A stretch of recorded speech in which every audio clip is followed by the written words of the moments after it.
little boy who touched so many hearts. A way for all of us to memorialize him as like a city. Tributes grow for Parker Wells as Calgarians find ways to support his family. Time is running out as both WestJet and the Flight Attendants Union issue 72-hour notices. And meet Alberta's youngest Ghostbuster, and those behind this youngster's Make-A-Wish. CTV Calgary, local breaking news with Camilla DiGiuseppe. Good evening. Tributes, and several of them around our city, continue to grow tonight as Calgarians mourn the loss of Parker Wells. The body of the nonverbal autistic boy was found Wednesday following a desperate 2-week search. Now, many never knew Parker or his family, but say they felt in some way a personal connection. I think it's going to take some time for the community to move forward. I think they already know. I think they already know that we're there for them. We love Parker. It united the city, united the community to come out and search for this boy. An impromptu vigil at Laycock Park in the Northeast earlier, where one of the memorials for Parker has taken shape. Among those gathered were folks who gave their time to the exhaustive search for the young boy, along with hundreds more. Others simply wanted to pay their respects and be among those who are also mourning. Flowers and stuffed animals were laid and heartfelt notes were left for Parker and his parents. This is ahead of what is expected to be a larger public memorial currently being planned. Tim Brooke has more. In Laycock Park, not far from where 11-year-old Parker Wells was last seen, a public memorial is growing. His family's probably going through a lot, and there deserves to be a lot of memories left behind. It's not just here either. Up the hill, more flowers and teddy bears, and more notes, a testament to the impact Parker had on complete strangers. Many gave countless hours of their summer to an exhaustive, desperate search. I just feel horrible. Like, I feel like I could have searched the areas better, but... I poked my head in there, but I couldn't see anything. And I wasn't really equipped to go look in there. After leaving his day home July 16th, police say Parker took this route through northwest Calgary and was last spotted here. It's believed he entered a culvert on the west side of Deerfoot Trail. Police say his remains were found on the east side of Deerfoot after he made his way through a maze of tunnels. We reckon with this devastating news, and we stand with Parker's family as they begin what it has to be an unimaginable journey through grief. And I want to use this opportunity just to ask Calgarians to keep them in their thoughts and prayers. The search and its ending touched so many. Experts urge Calgarians to talk it through with their neighbors who are likely feeling the same way.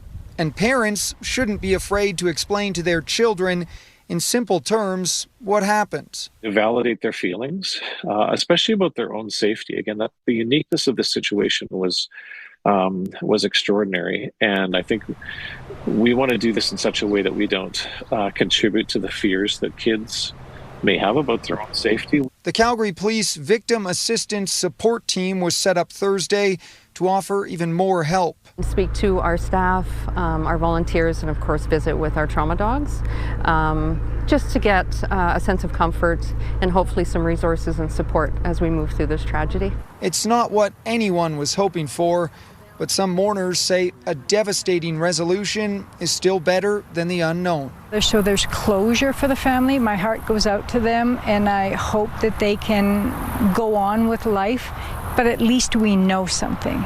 Tim Brooke, CTV News, Calgary. And earlier this evening, the Calgary Tower was lit up in a blue hue in honor of Parker Wells, a symbolic gesture that a city is in mourning and keeping Parker and his family in everyone's thoughts. The parents of Parker Wells are also sending an emotional thank you to Calgarians who helped search for their son. Their message was recorded before the 11-year-old's body was found yesterday, but they still ask that it be released publicly tonight through the Calgary Police Service. Here is a portion of their heartfelt message. I'm Parker's mommy. Hi, I'm Parker's daddy. I honestly don't think we have a word in English to properly express just how overwhelmingly grateful and appreciative we are of everybody coming out and coming together like this. It means the world to us and more. Everyone relates to having a missing child, but for a child from the special needs community it really hits hard. And there is a longer 10-minute long version of Parker's parents' message as well. We have a link to it at ctvnewscalgary.ca. Well, Parker's disappearance sparked calls for a new alert system parallel to Amber Alerts for vulnerable children who go missing. The discovery of Parker's body has added more weight to that push. And as Kevin Green reports, the woman who started the petition for Indigo Alerts is now getting support from provincial and federal politicians. The tragic death of Parker Wells has amplified calls for a new alert system for vulnerable people who go missing. Change needs to happen. And I hate that we had to lose Parker for it to be so crucially important. For Jen Ball, Parker's story is personal. She's the mother of a nonverbal autistic boy and has been campaigning since Parker disappeared for an Indigo Alert system for children like Parker. Today we grieve, and today is incredibly heartbreaking and painful. Tomorrow we get back to work because Parker deserves change so that this never happens to anyone else. Parker's case did not meet the criteria for an Amber Alert because police had no evidence Parker had been abducted. One was issued, but 2 days after he vanished on the request of Calgary Police. There is already a subscription-based system maintained by the Missing Children Society of Canada. You can use it on your desktop, you can use it on your phone. There's really quick, clear instructions with it, and you just register for alerts. Ball says it shouldn't be a subscription, it should be a push alert. Federal Conservative leader Pierre Poilievre, whose daughter Valentina is also autistic and nonverbal, is as well calling for stronger protections for autistic children. Change whatever rules necessary to make sure that somebody goes missing, that there's an alert that goes out, that people know that perhaps the child missing has special needs and that they can be on the lookout to help and protect that child if they find them. Poilievre says police need a way to warn the public quickly when a vulnerable child disappears, even when there's no evidence of a crime. I encourage everyone to get behind this change, and I'm sure that we can do a lot of good. Ball's petition has now gathered more than 20,000 signatures, and she says her campaign will continue in Parker's memory. My heart is with you. We are there for you if you need anything. And truly, we will fight for change in Parker's name. Kevin Green, CTV News, Calgary. The search continues for a missing 81-year-old hiker in Waterton Lakes National Park. On July 16th, Bob Toothill set out to hike the Great Divide Trail from Waterton to Coleman. He was supposed to arrive by July 22nd, but never made it. His family reported him missing a day later. Toothill's last known location was Roe Lakes Trail on July 19th. RCMP say they have narrowed down the search area and have used drones, helicopters, and police tracking dogs. Toothill's family describes him as an avid outdoorsman who could easily hike up to 20 kilometers a day. RCMP have charged a High River man with the murder of a woman at a home on the northeastern edge of the community. Today, investigators were not at the home and appears everything was quiet. Yesterday, several officers were there gathering evidence. RCMP say they were called to a disturbance at the home along 112th Street on Tuesday evening. A man made accusations about a woman, but police determined the allegations were unfounded. Later that evening, the man called police again, and when officers arrived, they found 36-year-old Kayla Bleeker with gunshot wounds. She later died in hospital. RCMP have charged 36-year-old Jarrett Stove with second-degree murder. He's in custody and is due in court tomorrow.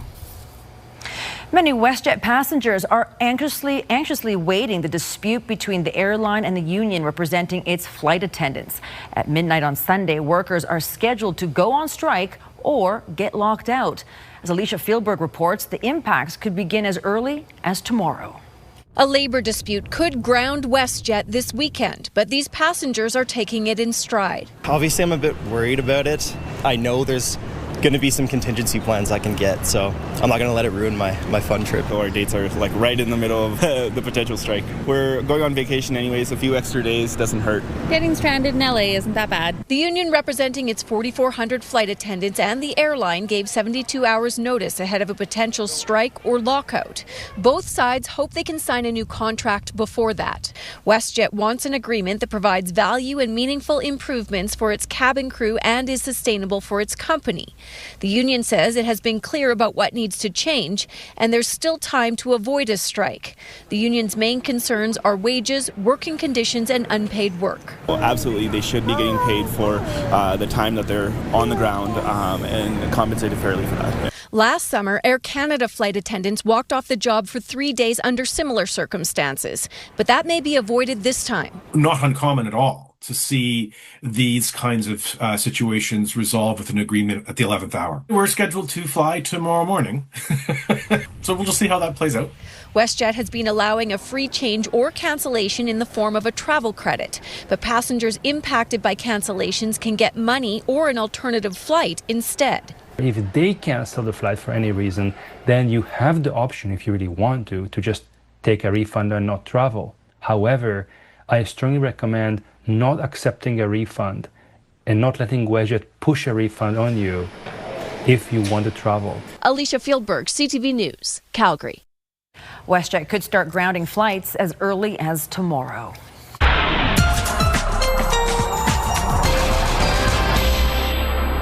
Danielle is in with our first look at the weather. The heat returns, and in a big way.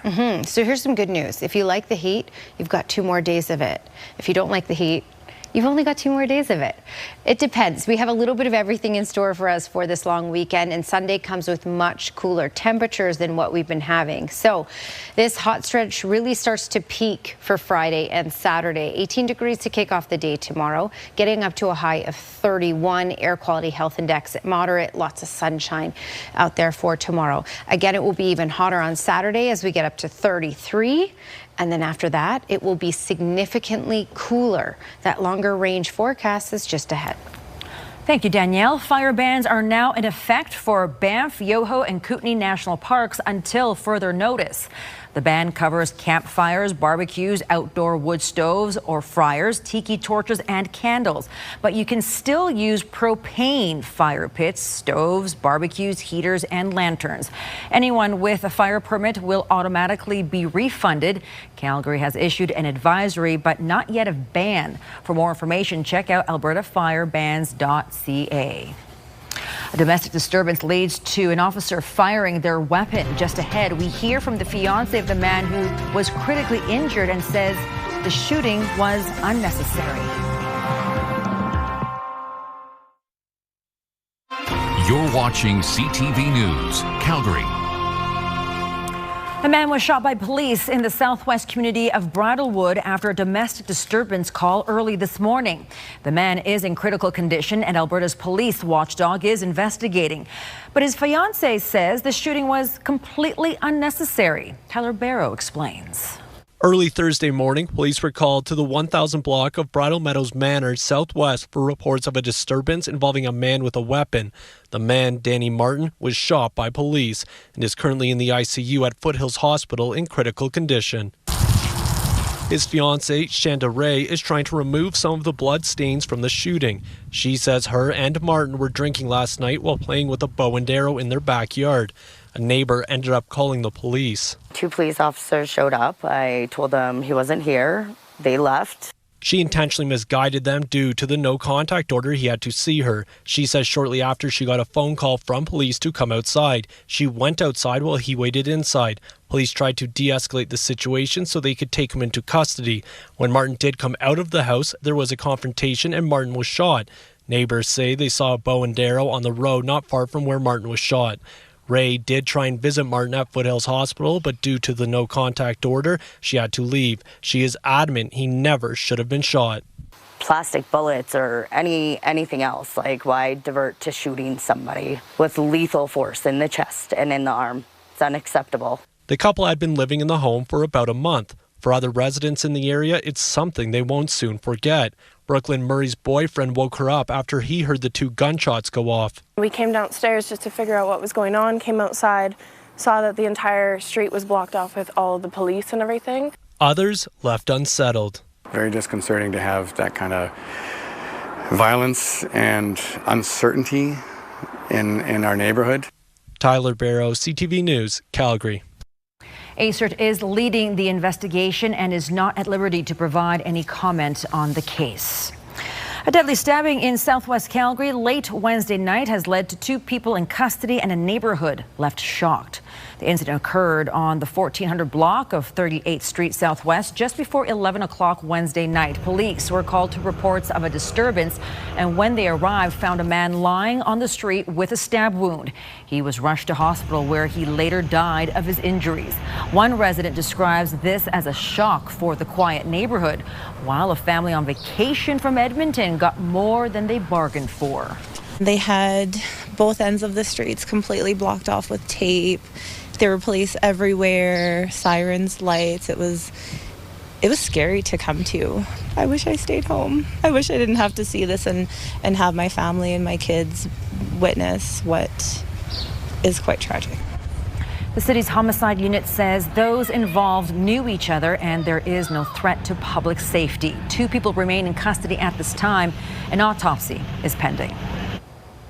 Organizers of a petition to ban new coal mining on the eastern slopes of the Rockies have filed for a judicial review challenging Elections Alberta's decision to deem it unsuccessful. Water Not Coal members and organizer Corb Lund have concerns over how signatures were verified. We've had a really close look at it and feel like it was procedurally unfair and unreasonable.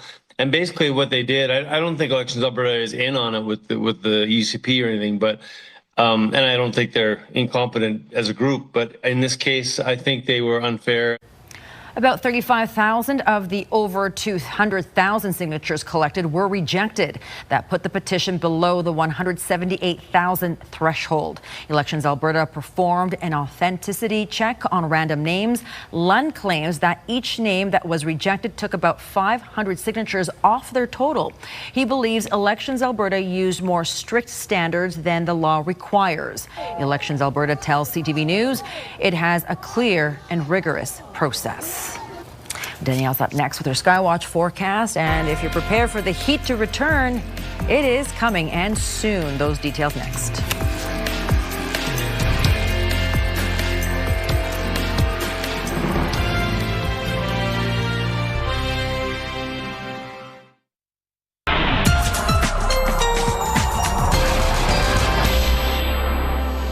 All right, well, today was a hot one, and it's going to get a little hotter each day for the next 2 days.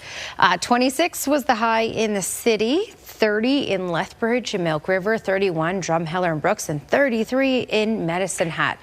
So the warning criteria is different in the southeast corner in comparison to everywhere else in southern Alberta.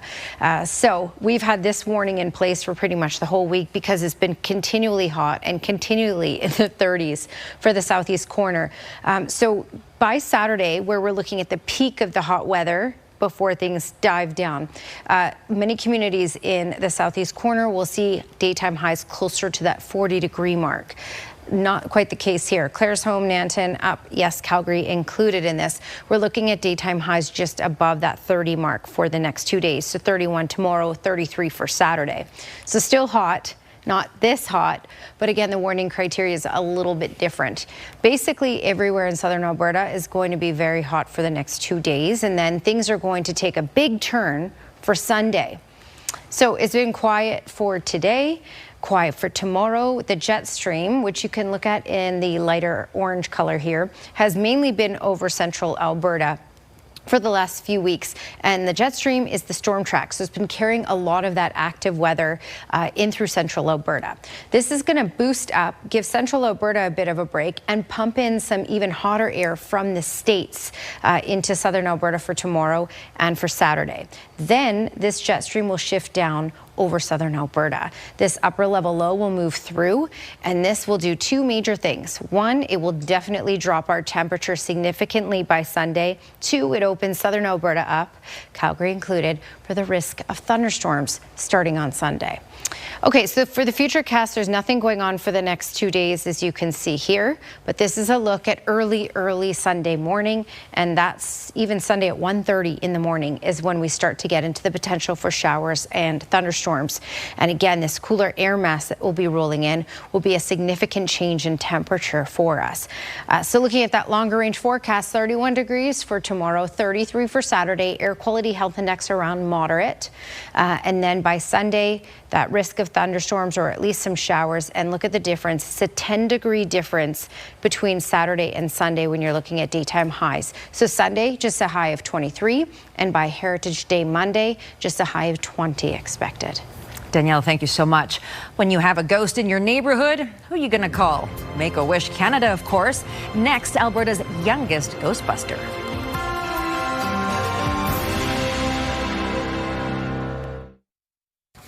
One Calgarian is helping to provide nutritious meals to those who need them. High school teacher Tyler Melnick says he saw a gap in providing nutritious meals downtown, so he created Hug-A-Bowl.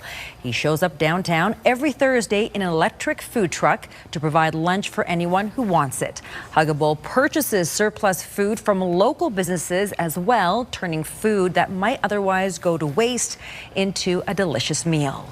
Today we're serving up Italiano Please pizza. It's a Roman-based crust that's sourced here in Calgary, and then we put our own toppings on it just to add some, fresh ingredients like spinach, onions, and tomatoes. And then we can also work with Pie Junkie, Little Potato Company. These are local businesses that we've reached out to that have big hearts who want to help share with us the benefits of their work. If you choose to purchase the meal or make a donation, it will go towards a free meal for someone who needs it. You can find out more details through this story on our website.